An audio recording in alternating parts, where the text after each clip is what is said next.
Welcome to the all-new Seahawks podcast. We're going to have a better name for the podcast soon, but Rob with you again. Robbie is here too.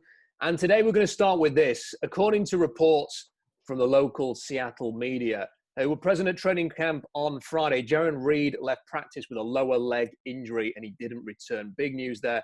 If it ends up being another ankle injury, he had some issues with his ankles last year. We're going to wait and see what the news is there. It was also reported on Friday that Poona Ford picked up a calf injury but stayed on the field and completed the practice. Now, the only other defensive tackles on the roster are DeMarcus Christmas, who was a rookie last season but didn't play, Brian Monet, who was an undrafted free agent rookie last season and was on and off the practice squad, and the undrafted free agent rookie from this year, Cedric Lattimore. So, Robbie, this isn't good news for the Seahawks, especially regarding Reed, who is their best defensive lineman, and it highlights their alarming lack of depth at the position at the moment. Yeah, absolutely. It's not what you want to see out of the first week of training camp at all, and it does highlight the fact that our D-line we don't have a lot of depth behind it. There's a couple names that I'm looking at right now. Xavier Williams is one. Kansas City Chiefs last year was also struggling with an injury, but he's 28. Was a good run stuffer. He would be a good depth add, in my opinion. And then, I'm also I'm kind of monitoring the Baltimore Ravens situation. They went out and got Calais Campbell. They went out and picked up Derek Wolfe, and the last 2 years they've drafted D tackles in the 5th round that I think that they were high on. So I'm kind of monitoring the Brandon Williams situation, see where he's at. He's a bit of more of a big nose tackle, but again, he's a run stuffing D tackle that I think would fit well in our system. They've got to do something, haven't they? I mean, I suppose people are wondering why they haven't signed a defensive tackle. I've got a theory. I'll come back to you, Robbie, in a second and see if you've got any thoughts on this. But the only explanation for me can be is that they don't have a huge amount of cap space left, but they have some cap space left. If they're going to have any chance of bringing back Jadeveon Clowney, they probably have to save that money for him. There can be no other explanation. Otherwise, why don't you just go out and bring in a defensive tackle now? You would presumably want that person in training camp for the start. They've got to go through a few days of tests. They've got to try and figure out the scheme. They've got to adjust, especially if they've not lived in the Pacific Northwest for a while. There's a settling in period. You don't just travel from Miami or New York or the East Coast over to Seattle and bang, you're playing a football game the next day. You need a bit of time there. There's no preseason games this year, so every second kind of counts. So I think the only reason they haven't brought anybody in is because they're waiting that Clowney situation out. I think if he was signed by now, they probably would have gone and got somebody.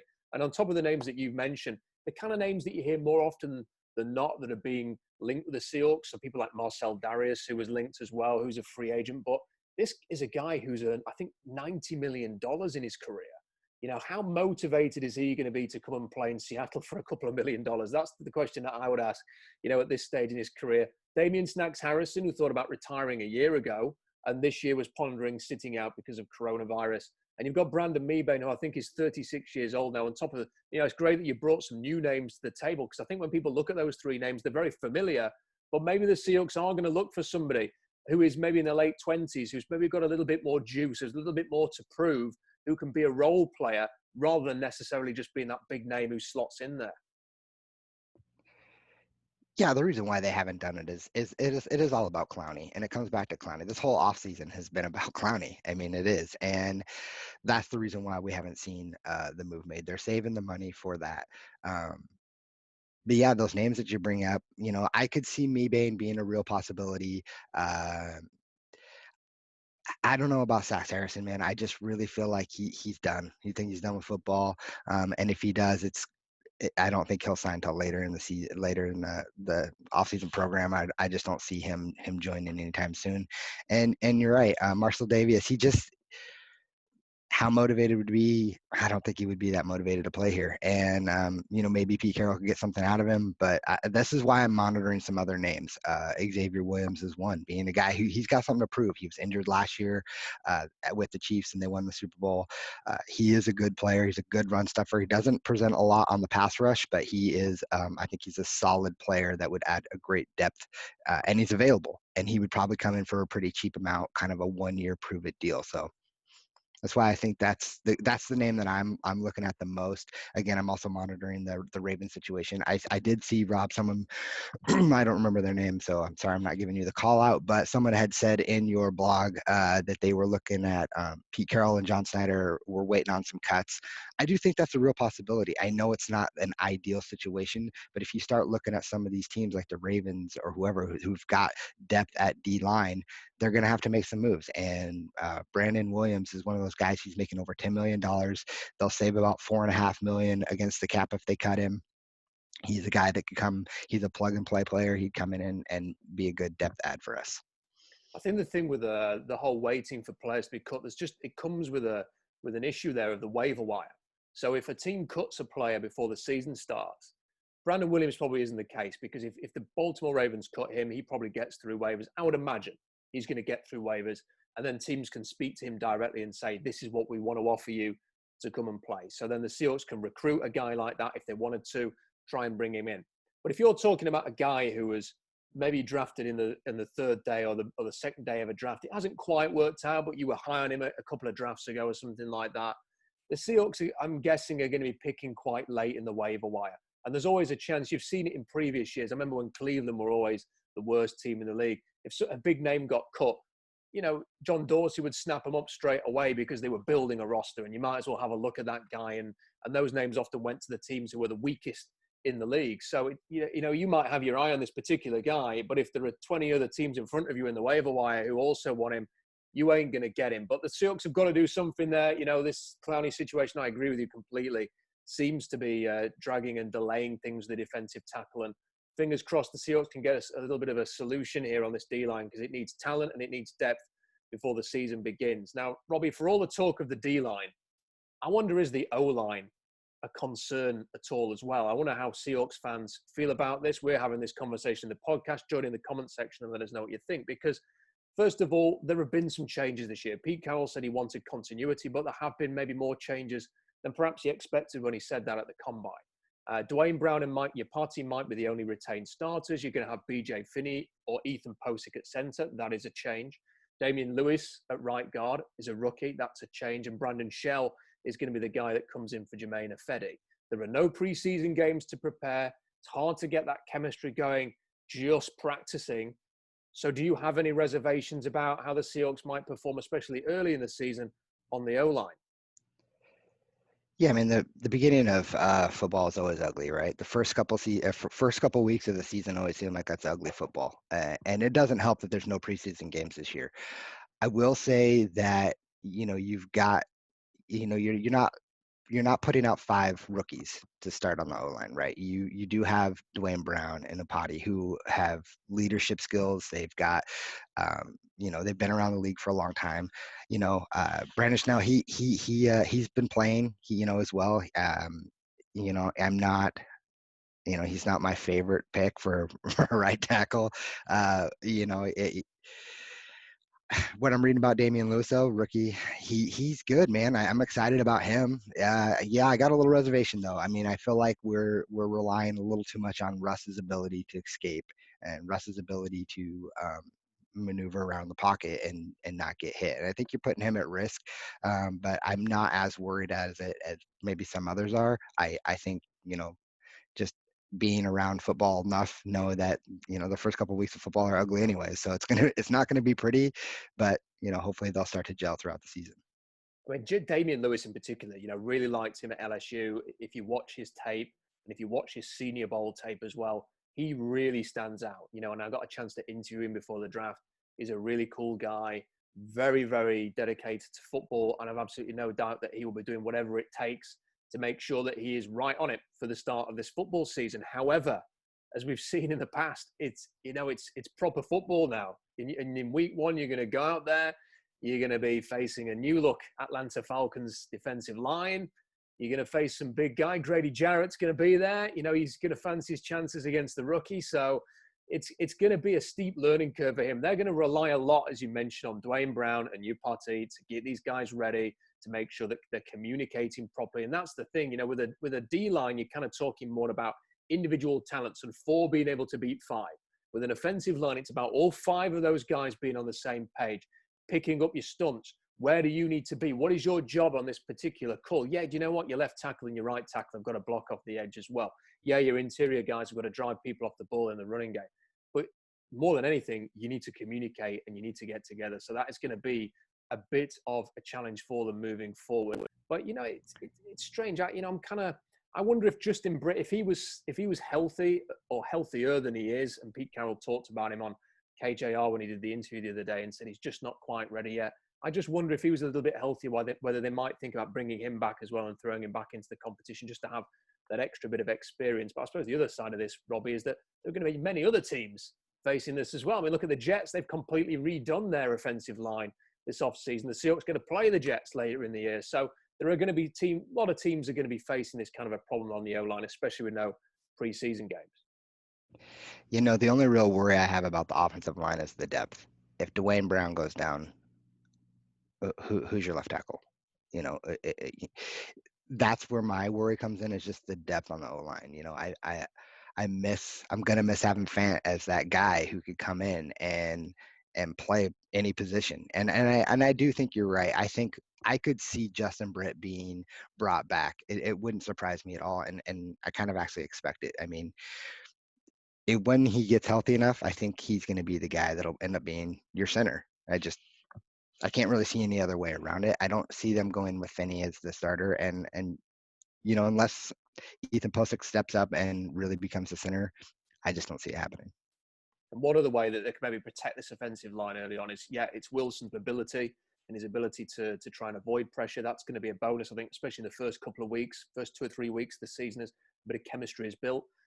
Maybe a quicker passing game, quicker up-tempo game, get the ball out of Wilson's hands quickly, try and get that running game. Look, they build their offensive lines to run the ball. I know that people will have their own opinions on whether that's the right way of doing it or not, but they build their lines for that.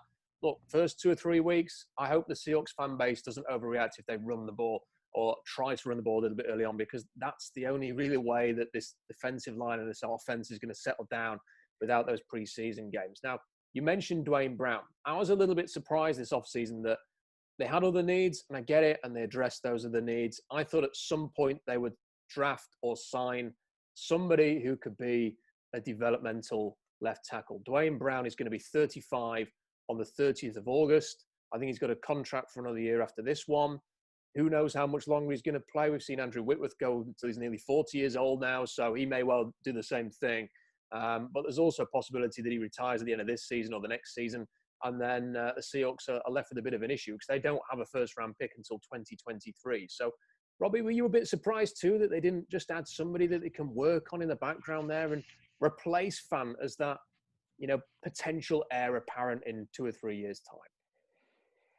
Yeah, I mean, I was surprised we didn't go out and get someone that developed behind them, even if it was an undrafted free agent. I was a little surprised by that. I will say though, I've seen you say this a couple of times about not having the first round pick. One thing that we know John Snyder does well is get draft picks, right? He is able to generate draft picks. He can trade picks to gain more picks. I could see them. This is the time. This is the year they're going to have to draft. They're going to have to draft a developer, someone behind him going forward. So I'm not super worried. There's nothing that says our left tackle has to be a first round pick. So I'm not really worried about that.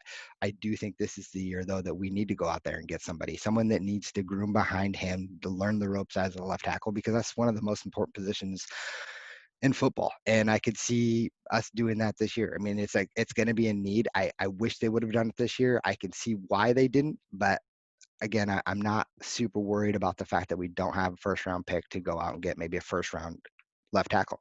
Typically, left tackles don't last that are going to be in the first round. They don't last until the 20s anyways. If they do, they could probably be got in the second round as well. So I'm not super worried about that. I've got a couple of theories on this. I think the first one is that I think that the way that they've built this offensive line over the last few years is with a view that veterans are best for them, because they're not picking in the top 10. They can't go and get the next Russell Okung like they did in 2010. They picked him at number 6. And because they're not picking that high, like you say, the best left tackles are long gone when you get to the 20s in the draft of the 30s. So I think that they've decided they're going to go with a very experienced offensive line. I know that Damien Lewis is going to, I thought Damien Lewis was a top 50 player in this draft and they got him outside the top 50. So I think that was just an opportunity that they took. and it's a great pick for them, and he will be a good pick for a long time. But I think with the left tackle position, I think when it comes time to move on from Dwayne Brown, I think they will go and acquire another veteran. Now, there's unlikely to be one sat there in free agency because he's probably going to make $50 million a year if he is, because, the whole league needs a left tackle. And you just look and see how much Laramie Tunsil's being paid now. That price is going to go up and up. So I don't think there'll be one in free agency. But Trent Williams cost the Niners a third rounder. Dwayne Brown was a second and a third. Is there somebody who's in his 30s who maybe is on the way out? You can go and get, is there a Jason Peters kind of guy kicking around like we had this year that might be able to come in? Is there, even if you had to stick a Jared Valdir type player in for a season, and buy a bit of time there, they might do that. I think that's what they will do down the road. But I think it is for the long term. I also wonder whether or not they're thinking about this as we're in win now mode. For the next couple of years, the Jamal Adams trade would certainly suggest that we are going all in. We feel like we've got a core here that we can work with. We're going to try and add a bit of star talent as they have with Adams, and potentially down the road with Clowney. We have a left tackle. We have a quarterback. We have a stable of running backs now. We have linebackers. We have defensive backs.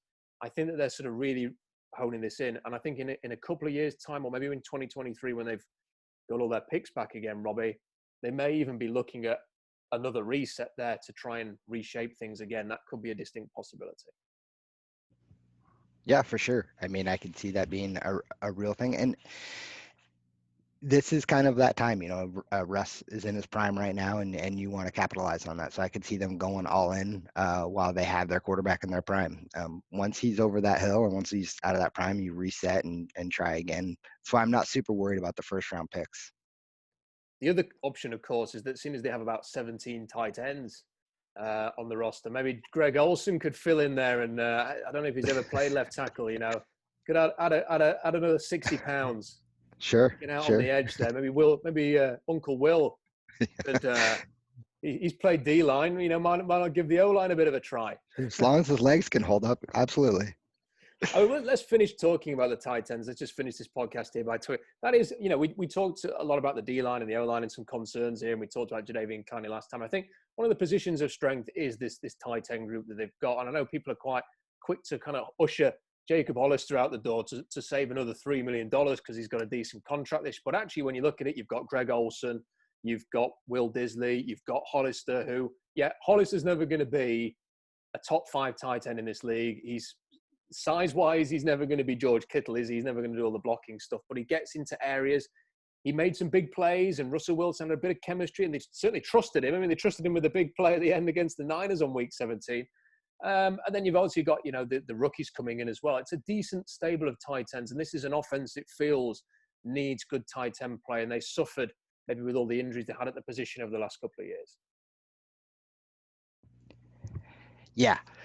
I really like our tight ends. I really like Colby Parkinson too. I thought that was an excellent pick. Rob, I think you had him rated really high the previous year, and I really liked I was a little surprised we grabbed 2, but I really like our tight end group. I think this is an area of strength for sure.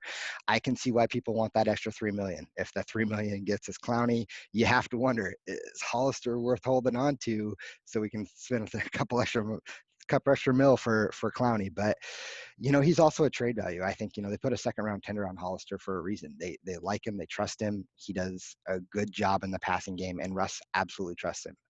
You bring in a guy like Greg Olsen, though, you have to wonder, where does Hollister fit in that scenario? You have to wonder, why are they holding on to him when they've got this whole plethora of tight ends coming in? And if Uncle Will comes back and he's healthy, like it sounds like he is, which is incredible, and he can maintain staying healthy, you gotta, he had a good chemistry with Russ as well. So I could see them maybe using, I don't think anybody's going to trade a second round pick for Hollister, but maybe you can get a 4th, maybe a 5th, save a little bit of money, and use that extra money to get Clowney. But I really like this tight end group. I think they are going to be a strength of this team. Final point on Colby Parkinson. Glad you mentioned that. Tony Pauline a year ago was saying that scouts within the league were giving him a first round grade. And the reason why he ended up going where he did, which obviously wasn't the first round, I think it was fairly near the start of the 4th round, was simply because the Stanford offense was horrendous last year. The quarterback play was so bad. I think the quarterback's gone to Mississippi State, hasn't he now, with Mike Leach? And they're still playing in the SEC. So you may get a chance to see what I'm talking about there next year. But the quarterback play was so bad at Stanford. Anybody who watched Stanford play, they didn't use him as a tight end. They kind of used him as a big receiver and shoved him out wide. It wasn't really suited to him. And I don't think it was the best platform for him to sort of really deliver on his talent. But you look at his size, you look at his athletic profile, his demeanor, his personality. He's got everything that you want in a tight end. You know, I think that was I agree with you, a really good pick. You can get a good tight end in that kind of range in the draft, George Kittle. So let's hope that the Seahawks are, you know, it's going to be a tall order to get another Kittle, but let's hope that they found something in Colby Parkinson and maybe Stephon Sullivan as well, who they took right at the end. I thought it was a nice story to go and get him. So that is a positive there. We're going to end on a positive with this podcast. Give us a like if you enjoyed what you hear. Let us know what you think about this new podcast. It is a new podcast here with Seahawks Draft Blog with Robbie and myself, Rob. Let us know what you think about it. Give us a like, share it, and let people know that it's out there. And we'll see you next time.